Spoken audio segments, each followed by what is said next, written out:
Believe me, I've drawn enough bridge illustrations at Waffle House and Starbucks. So, let's listen to this first clip. Just give it some context, all right? It seems like Jesus is just this bouncer of this exclusive club. That's a taste of filtered truth. This week's episode of Going Rogue, a podcast that unleashes the unthinkable in culture, religion, business, and everyday life. We might even sneak in some politics just to keep things interesting. So, it's time to strap in and let's see how far you are willing to let Mac and the team stretch you to your edge of thinking differently. Welcome to Going Rogue, the conversation where we unleash the unthinkable in order to take us to the inside edge of the outside, stretch us so that we can take our worldview maybe and just massage it a bit so that we can do it a little bit better. So tonight we're at the edge. My name's Mac. I'm your host of the podcast, and I'm at the edge with my good buddies. I got the Rev over here. Hey, right here. Here he is. And my good friend, Coach Stu. Hey, Mac. Good to see you. Good to see you, Rev. Good to see you. Yeah. This is great. This is our inaugural episode.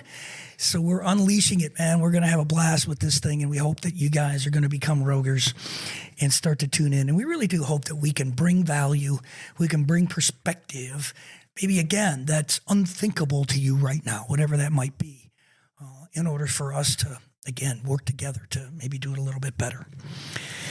So here we are. Tonight, we're going to go to the unthinkable. And I'm going to set this up a little bit with the idea that there's truth out there, but all truth, whether it's religious truth or whether it's just regular old gravity truth, it's all filtered. It's all got a filter that somebody or some bodies puts that particular statement of truth through. And that doesn't make it untrue. It just means that it's got the bias. It's always got the bias. It's always got the lens that runs through that filter. And we need to be okay if we have a different filter. That you're going to give given freedom. We're giving you the freedom. We're giving you the permission through this podcast to go ahead and filter things differently maybe than you have in the past, or than your tribe, your people, your normal group of folks. Maybe you're thinking outside the norm and you're filtering some stuff differently, but they're not. And so that becomes a challenge. Even with people that have the same life experiences, because think about that, right? The same life experience might get you in the same place spiritually, and you're thinking about God. You might have like different situations that might have occurred for you. True. Like situational experience or situational truths that could happen, right? And I think what it is that we're taught that we can't trust those truths that we come to that aren't part of the norm. Right? Everything we inherited, there's a collective consciousness. You were born into a familial consciousness, a belief system that you inherited from your grandparents, your ancestors far back. Mm-hmm. And unless you were willing to push the inside edge of that and maybe question it, then we don't evolve anymore. We've quit evolving. And so I'm saying, let your knees knock a little bit. Be a little bit afraid of challenging the status quo of the collective consciousness of your culture, of the human race. And let your hands shake a little bit and be willing to be courageous enough to just say, have you considered? Have you thought about? Let me just explore and adventure a little bit outside the box. I love that. Yeah. Isn't that cool? Yeah. Well, for me, especially being Italian and being from Sicily, holy cow, pushing outside, like you don't leave the family. So for me, pushing those limits. There's consequences for pushing. For sure. But it's okay. It is okay. And it's safe. And See, I'm fun. Irish. I'm all about pushing outside the box. The Blarney. Okay, good. Well, here's the thing. It's not to push the envelope. It's not to just think something differently for the sake of thinking something differently. There's a purpose behind it. There's a reason and a focus, because things evolve. Everything evolves.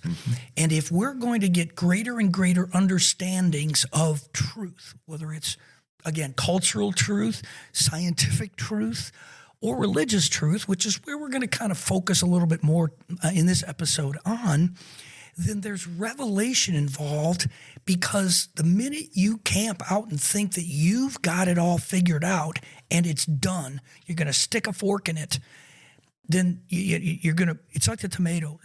A tomato is either ripening or it's deteriorating. There's no middle ground. So the minute you camp out, you're going to deteriorate. It's going to crush in on itself. And I think the Christian church has seen a lot of that over the last several years. And we just want to offer some alternative ways, some unthinkable ways maybe to look at some things that have caused that. And not as a means of tearing down what has been or what has been believed, not disregarding it, but using it as the stones to build a new consciousness, to building blocks to a greater truth, a greater understanding of what life can be, of what God is in our life today. Absolutely. Yeah. You know, if you're one of those people where something just doesn't feel right and you don't know what it is, you're in the right place. Yeah, right. Right. When they're telling you you've lost your mind, you just found... Because we don't always know, right? Yeah. If you've lost your mind, that's a good place, because God is going to come through the feeling nature, a divine feminine. If I'm feeling something, it's there for a divine purpose. But so many of us have thought about God so much that we've over-intellectualized the direct experience of the divine. There you go. There you go. And we can run all sorts of different places with this, and we will be. You know, there's lots that we can talk about when it comes to this topic, and we will be in future episodes. Don't worry. That's a given, because it's way too much for us to try to do it in one episode. But we want to frame it a little bit. We want to frame it a little bit for everyone. We're going to give you an example. We're going to take some examples from culture of the norm, of the pretty much the party line. And just really sort of dissect that a little bit and help you to realize that there are alternatives to the party line, all right, to what you've always experienced. You can look at certain things differently. And so we want to talk about that, and then we'll sort of transition a little bit into a more generalized idea of the truth, because we see it all over the place, not just in religion. So there's where we're going to go with this thing, gang. So it's going to start with an event that's held in Atlanta every year. A large church, a large evangelical church down in downtown Atlanta, sponsors an event called Passion. And it's a whole weekend worth of songs and speakers and worship, things like that.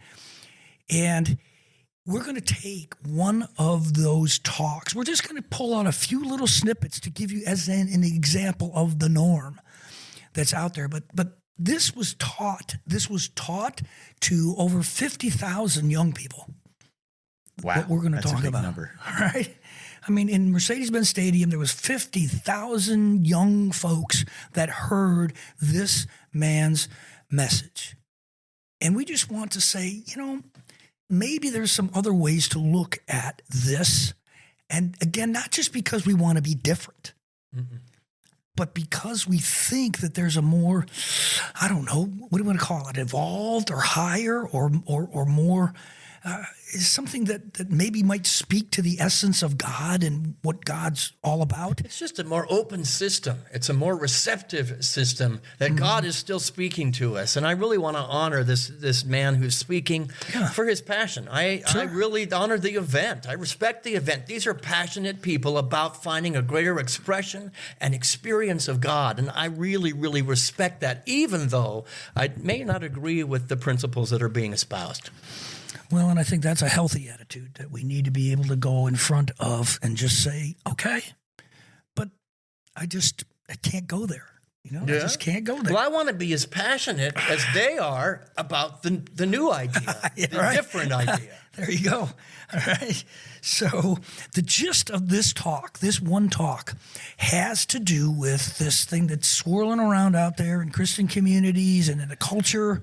And that's this concept that there is a heaven, a place, and a place called hell, physical place.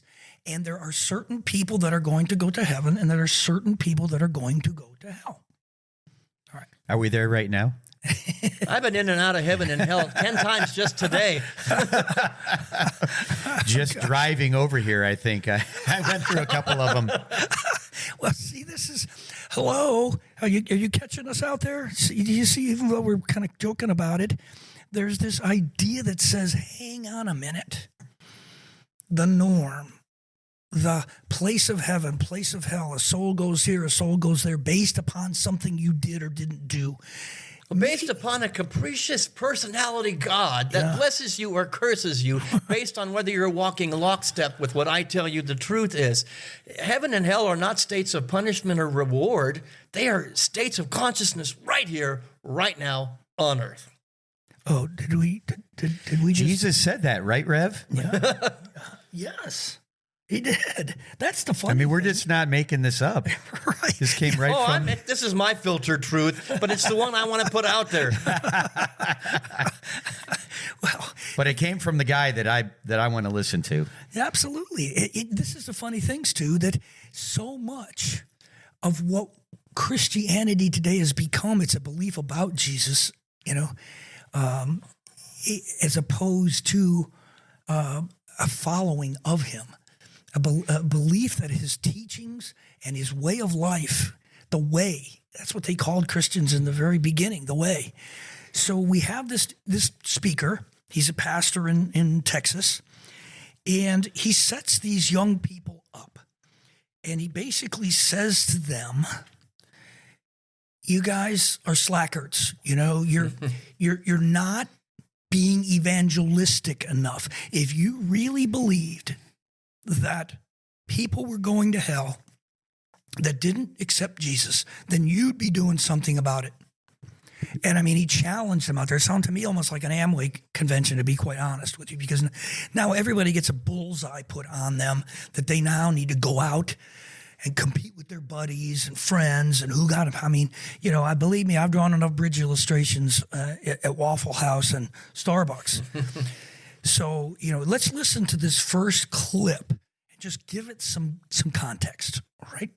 It seems like Jesus is just this bouncer of this exclusive club. And I grew up in that, and I'm thinking, man, if we really believe that, we think we're surrounded with people who are going to hell, but we're not doing anything about it, I don't think we actually believe that. I couldn't reconcile that reality.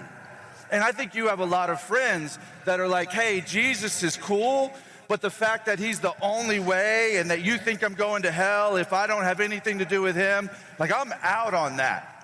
I don't want anything to do with that. After all, he says in John 10, I am the gate.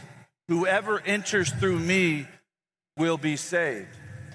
So how do we reconcile these ideas? How do we reconcile these ideas?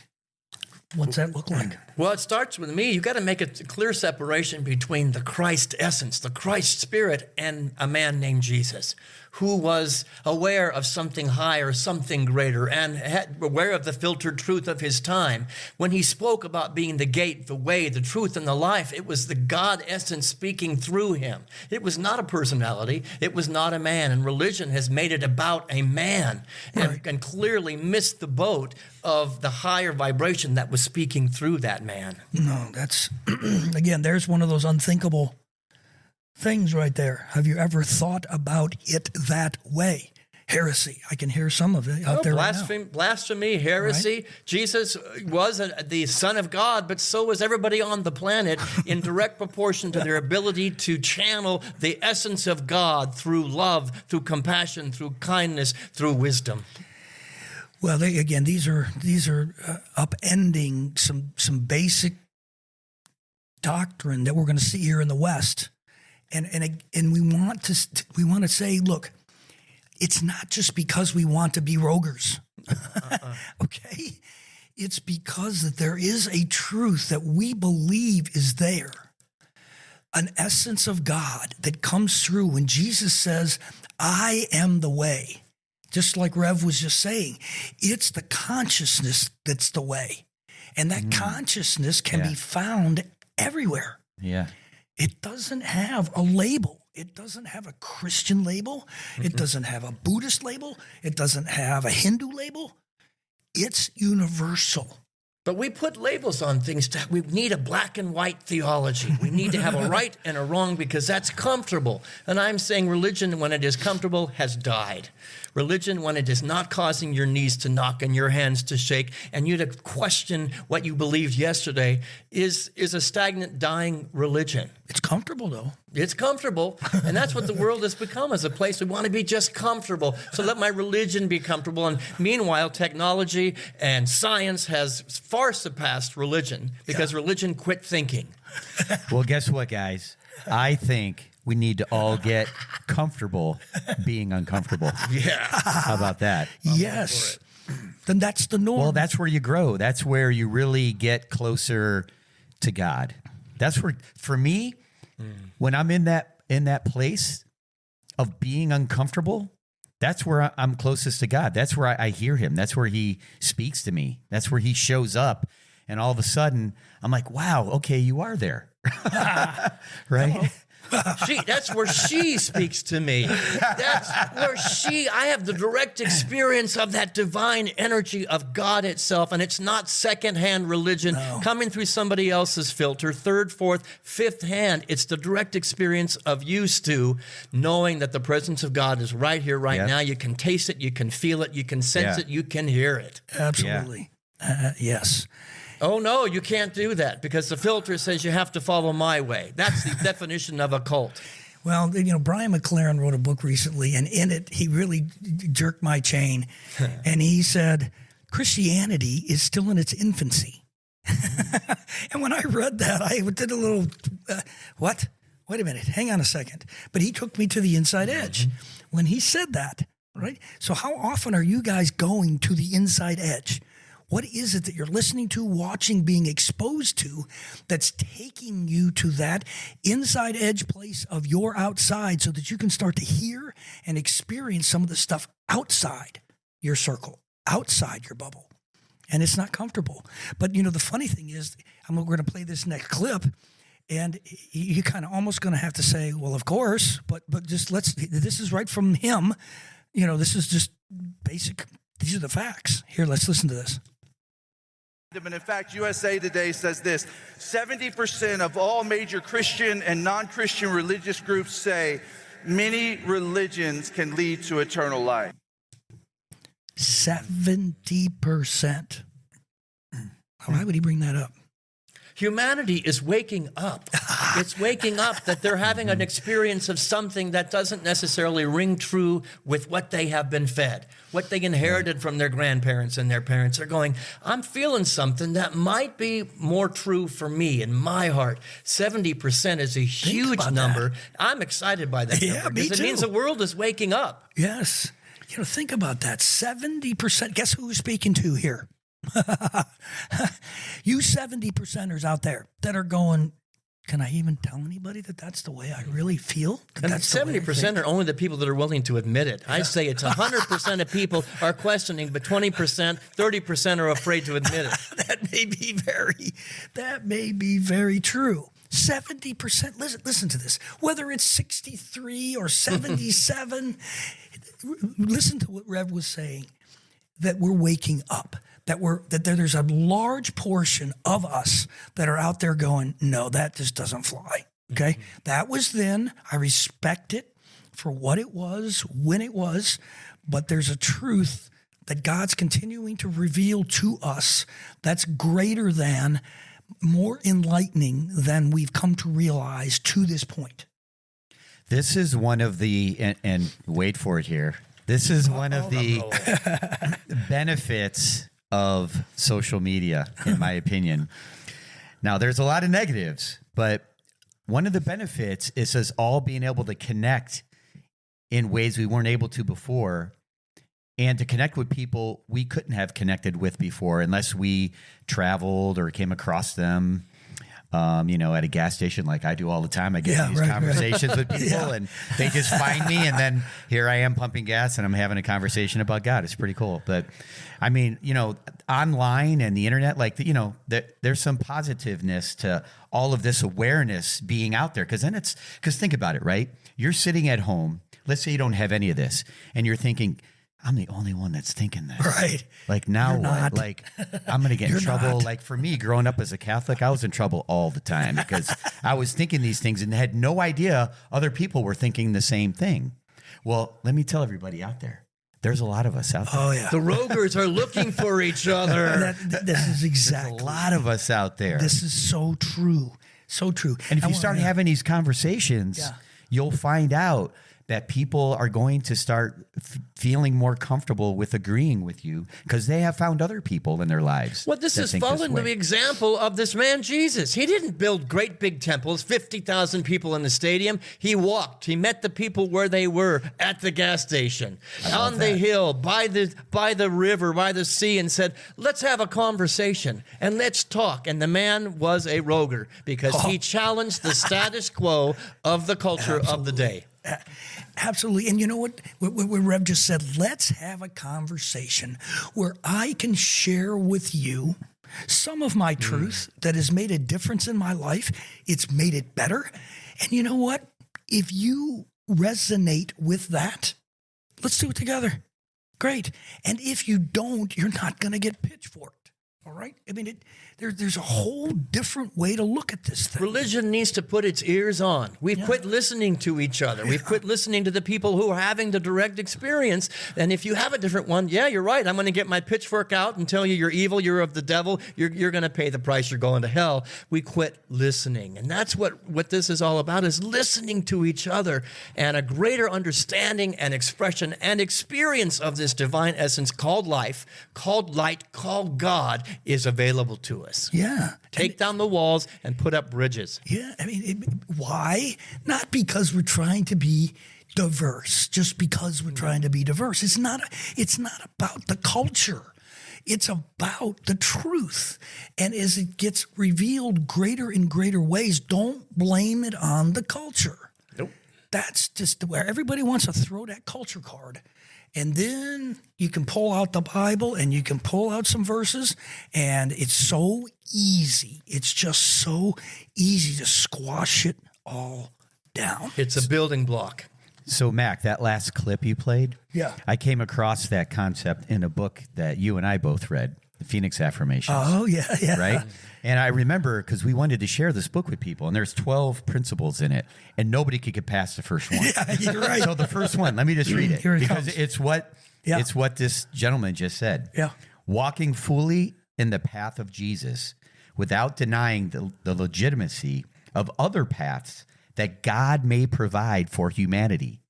Now, do you want to deny that? Do you want to say unequivocally, without a doubt, absolutely, that can't possibly be true? I'm not going to say I that. can't. I won't. Because I'm not my saying- experience is, I have some friends who were Muslim. I have friends who were Jewish, Hindu, that are more Christ-like than my Christian friends. Yeah. Their path has caused them to make the world a better place, a more kind and loving place. I cannot deny their path. That's, to me, the ultimate blasphemy. That's denying God showing up in God's many forms. And so, that's I right. teach there are many paths, one God. There are many experiences in one God. How dare I say to you, your experience is invalid? Well, it happens all the time. Quite frankly. Okay, so there we are. So we have this. We have this theology that's rampant out there. Go to any basically, Protestant or evangelical website, and what do we believe? You click on the thing, and it's going to be right there. And we're not even going to talk tonight about the Bible. We're going to get to that in another episode, and how that tends to end up being the end-all to end-all, and everybody gets beaten over the head with the absoluteness of the truth that gets discerned out there. But this is an example. We're trying to give you an example that says, if this doesn't resonate, if those messages don't really resonate with you, but you just love being in community and you just love being around the other people and you're not really all that concerned about the theology and all that kind of stuff, which basically if 70% of the people out there are saying that they're not buying into that theology necessarily, well, then, it's all good. I mean, we're not going to try to tell you that it's not. If it's making you a better person, keep doing it. Right. But if it's making you feel that you have to be shut down, you have to shut down your expression and your experience of God, then I'm saying run as fast as you can from it and explore. Find the people who are open and willing to have the conversations, to listen and to explore, because there's a greater expression of God for all of us on the other side of that conversation. Well, yeah, and in my opinion, it lines up anyway with what Jesus taught. I mean, if we're going to go somewhere, that's all good. So in this example from Passion, we're going to put a link in our notes, to the whole thing. And if you want to listen to this particular talk and see make sure we're not taking stuff out of context and all that other kind of stuff, you're more than welcome. We hope you do. We hope you interact with us. Call us out if on you it. do. Yeah. Oh, absolutely. We want to hear what you think about it, and we totally agree. And we respect you for that, all right? But I'm going to leave you with this until we transition to kind of maybe a part 2 here in the podcast, and that's this. So when you hear these absurdities, when you can say to yourself, that's absurd, I can't do that. That doesn't line up. I'm going to give you an example of a conversation that I had years and years ago when I used to facilitate a sort of introduction to Christianity sort of course. It was a course of over about 10 or 12 weeks. And I will never forget, at one point in that conversation, in all those weeks, a young couple, they were in their early 30s at the time, came up to me and they said, "Can we talk to you after? I mean, when everybody leaves and, we're done?" I said, "Sure." So they come to me and they go, "Now, we love what we're hearing. We think this is great. We're really excited. But one of the things that we're struggling with is, do we really need to give up all of our gay friends if we do this? If we become Christians?" And it's those kinds of absurdities. They had to get that from somewhere. They didn't make it up. Okay, they didn't just pull that out of thin air somewhere. That's what their perception of what Christianity was like. It was filter upon filter upon filter, downloaded to that. This is what it all means. Absolutely. Okay, there it is. There's the filter. And so it's okay if you get to the point where you're going, "Sorry, that's absurd. I can't go there anymore." So we're going to leave you with that. We'll be right back, and we'll kind of do it in a more universal sense in the second half. Like what you hear so far? Join us in the Rogue Nation by going to our website, www.gorogue.life, where you will find links to our social media and podcast channels, posts on the Seeing Differently blog, and a way to subscribe to all our happenings. We encourage you to become a member of our cafe, where you can interact with us and fellow roguers and keep the conversation going. Please share us and like us. Now, let's get back to going rogue. So let's move now away a little bit from that particular incident, that particular talk, that particular specific example. And now let's get more, here's the word, universal with this. Yeah. Oh boy. Okay. Let me tell you how many folks I've heard say, "That's not Christian." I think it's the most Christian thing going, as a matter of fact. So now we come back to filtered truth. And could there be a universal or universal truths as opposed to one way or the highway? Could that possibly be God's nature? That there is a universal truth that permeates, that's ubiquitous everywhere. That doesn't matter where you find it, what you believe, anything like that. Can we think the unthinkable, that there is a universal way that God operates? What do you think, guys? Huh? I don't know if there's a universal way. There are many different manifestations that all are pointing back to the same source. Okay. You know, I did an analogy one time. I had a colander and I had a light on the side of that colander, and the colander took the light and refracted it everywhere. So there was different periods of light, little spaces of light everywhere. And the world has gone, well, this is the one, this is God. And they're absolutely right. And over there was another ray of light. No, that's the one. Our job is to get rid of the colander and go, there's a light, there's a source behind it all. Yeah. It's all got the same energy behind it. It's just different ways of interpreting it. And how I want to experience the divine. And different viewpoints, right? Yeah. Exactly. You know, my daughter said one of the most profound things to me at one point, that we were talking about this very topic. And I said, well, how is it that Jesus needs to save us from God? You know, what kind of God is that? I mean, Rob Bell said the same thing in his Love Wins book. And here's what she said to me. It was so profound. She goes, Dad, I'm not bought into the Jesus saved me from God, but I do think he saves me from myself. You know? Is the only devil on the planet the human ego that has believed we're separate from God? Yeah. So I mean, it was so beautiful. Yeah. It's just we need saving. Absolutely. And did Jesus come with a perspective and a truth that could save us from those, not from wrath and hell, but save us from lesser, lower thinking that in turn has all kinds of ramifications and ripple effects throughout everything that we do. To heal us of our own blindness, our own dark spots where we have believed that there's anything but God. You know, the human, that's the fall from grace, is we believed that there was God in something else. And we ran with that idea and ran very far away from the garden. And Jesus came to just wake us up and say, hey, you guys have got it all wrong. You've kind of messed up. Right. And the thing I love about Jesus, he came in and he said, okay, we're going to go beyond all this. Okay. He said, Hebrew scriptures, all of that I've come to fulfill. Mm-hmm. Right.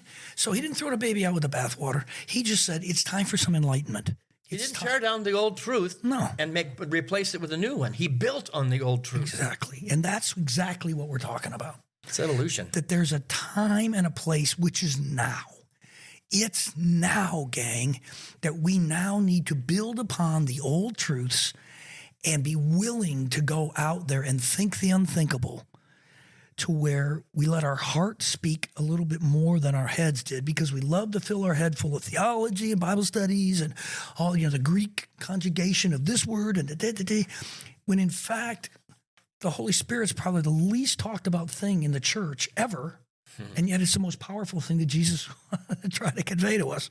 And yet we've dumbed it right down. And the Holy Spirit is the divine feminine aspect of God. It's going to come through our heart, through our feeling, through our love, not through thinking more or arguing more or debating more. It's about being present to the direct experience of God at the level of love. Absolutely. Yeah. Absolutely. Well, if you go to the Eastern Church, which is very different in many ways, the Christian church, the Catholic church, they have a concept that's called theosis. And that's the bottom line that says we are all endowed with the divine. And so there's image and likeness right from the Bible. Everybody can get on board with that. Everybody understands that because it's Christian. But they're different things. You have an image that you're endowed with that cannot be taken away, cannot be changed, every single person on the planet is endowed with the Creator's image.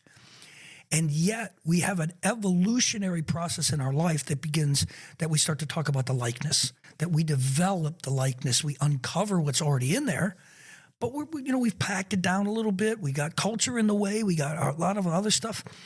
And yet, that's so beautiful, in my opinion, that now we're on a journey of just unfolding our divinity. I love that. If we are created in the image and after the likeness of God, that means we are born creative.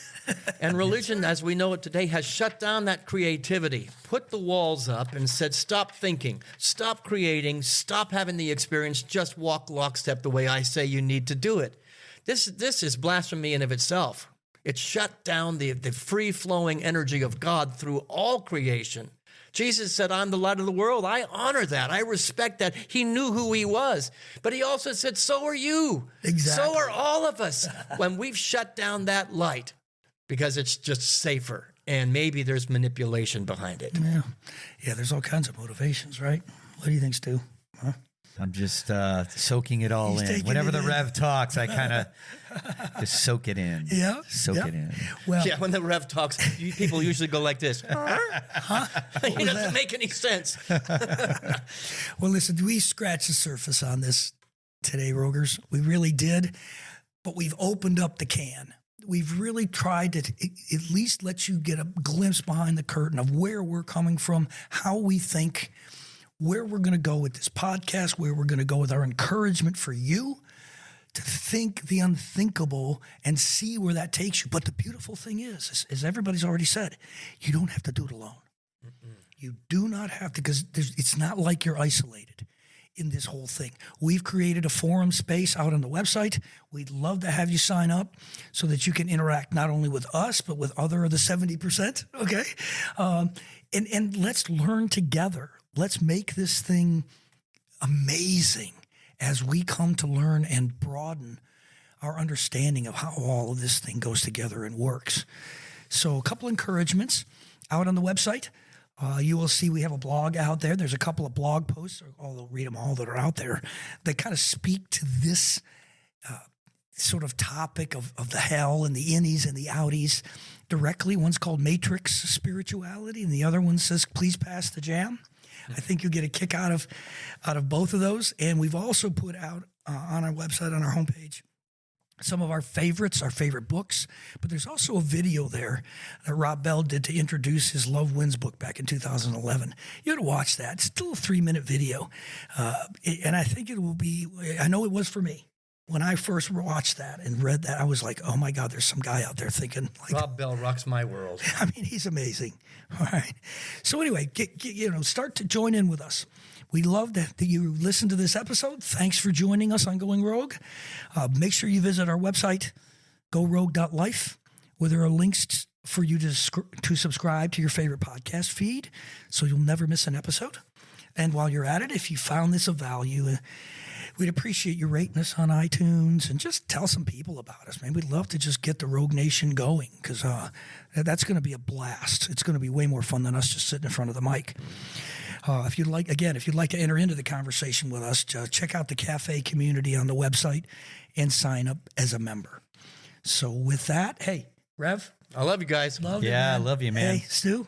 Yeah. Strap in, brother. Here we go. Here we go. All right. Be sure to tune in next week for our next unthinkable conversation. Thanks a bunch.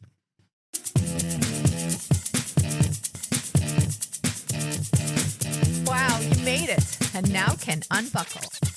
Thanks for listening to Filtered Truth, where we offered some alternative perspectives on the Christian concepts of heaven and hell, the idea that religion and faith are evolving, and encouraged you to pursue your spirituality with others who are pondering the same new truths. Remember to visit the website at www.gorogue.life for lots of follow-up information, see the show notes for any links to episode content, and join us in the ongoing cafe conversation where every week we post some thought-provoking questions for your own roguish conversations.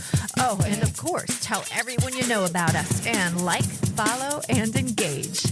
Be sure to tune in next week where Mac unleashes an unthinkable conversation on mavericks, mystics, and misfits. That is, if you dare.